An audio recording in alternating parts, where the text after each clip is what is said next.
Hi there, Ford owners. Today in your 2017 Ford Taurus, we're going to be taking a look at and showing you how to install Roadmaster's charge line kit.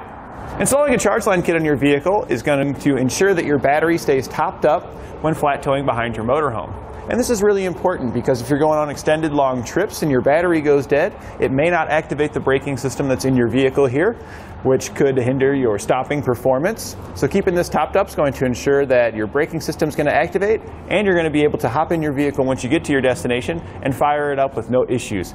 If it's discharged, it may have enough juice in it to operate the braking system. Once you get to your destination, if you don't have it topped up, it may not have enough to crank the engine over. So let's just avoid all those scenarios and keep our battery topped up so we'll be ready at all times.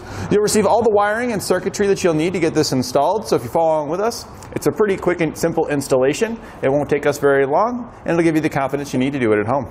We'll begin our installation by routing the wire that comes in our kit. This will go from our battery, and it'll head down towards our 6-pole connector at the front. So we just follow our braking system components that were routed. We just go right along the braking system hoses as we go down here at the front. So we're just following down the side. We then pass through behind the headlight. It just drops straight down, and then it comes out here with the rest of our electrical connectors. So here we have our 6-pole. We just passed it through the rubber boot and went ahead and fit it into the existing conduit that was here, the wire loom. Our charge line will connect to the center post. So we'll just scrape a little bit of the dielectric out of the way there, and we're going to loosen up the screw for the center post here.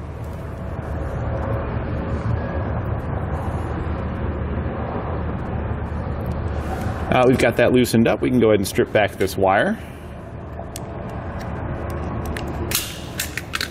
This is just going to poke right down into that center post. Make sure all of your strands go in there since this will be a hot wire. We don't want it shorting out onto any of the other circuits. And then we're just going to tighten this down to lock that wire in place on that pin. And then just slide our boot back in place. If you needed to add any more dielectric in there, you can go ahead and do that at this time, but there was quite a bit in there, so we're okay. And then I always like to tape the ends back up to keep our boot on and to help seal in that dielectric to keep out moisture. If you need any electrical tape, you can pick some up here at eTrailer, as well as dielectric grease, so you can get yours sealed up just like this. We can then mount our 6-pole connector back up to its mounting location.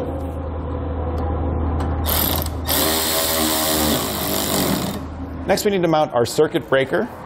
We're just going to mount that right here on the strut tower area. We want to stay towards this edge here because there's no part of our strut. Our strut attaches right in here in this area, so stay towards this front edge. And we're just going to run this down using the self-tapping screws that come included with our kit using an 8mm socket.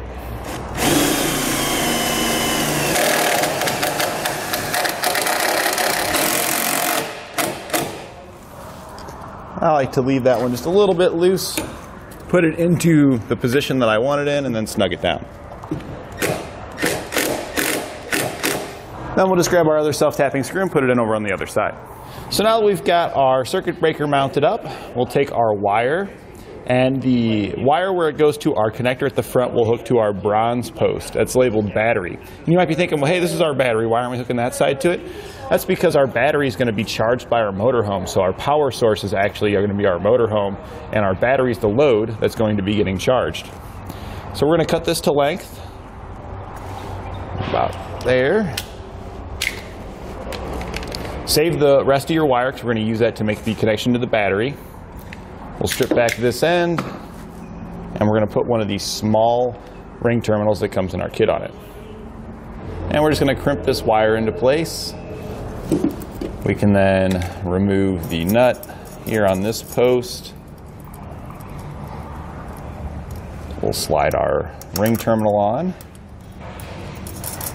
and then we'll re-secure the nut.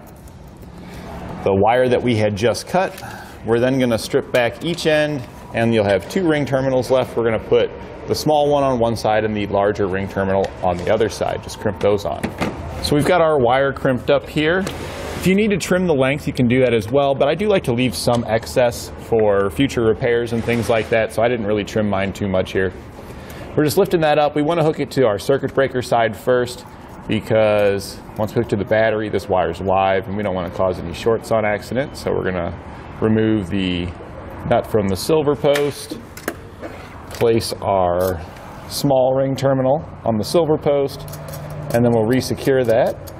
And then I'm going to snug these down using a 3/8 socket. You don't need to go real hard on these. You can actually damage these pretty easily, so we're just going to go there real gently.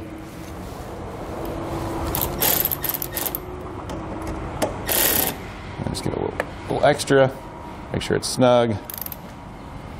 Just check your wire to where it can't move. So that's all secure. We'll just route this over to our battery positive over there. The nut that's on the vehicle we'll be removing using a 10mm socket. We're just going to be lifting the nut off, sliding our ring terminal on, and then just securing it right back down.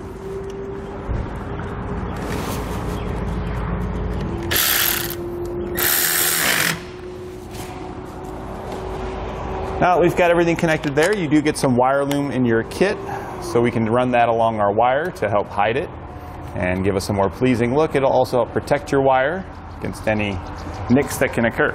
So now we just want to verify that it's working. We can check to see that we've got power down here on the center pin. So I'm just using a test light with one end hooked to ground. And it activates our test light so we know we're hooked to our battery. As an optional upgrade, you can put little caps on top of the post. That's just going to ensure that if you're ever doing any maintenance or work on your vehicle or adding other accessories, you don't accidentally bump these positive posts to any type of ground and cause a short. On ours, I just took some airline tubing and cut it off. If you've installed your braking system, you probably got a little bit of extra airline tubing from that, so you can cut some little caps for it with those. And that completes our installation of Roadmaster's charge line kit on our 2017 Ford Taurus.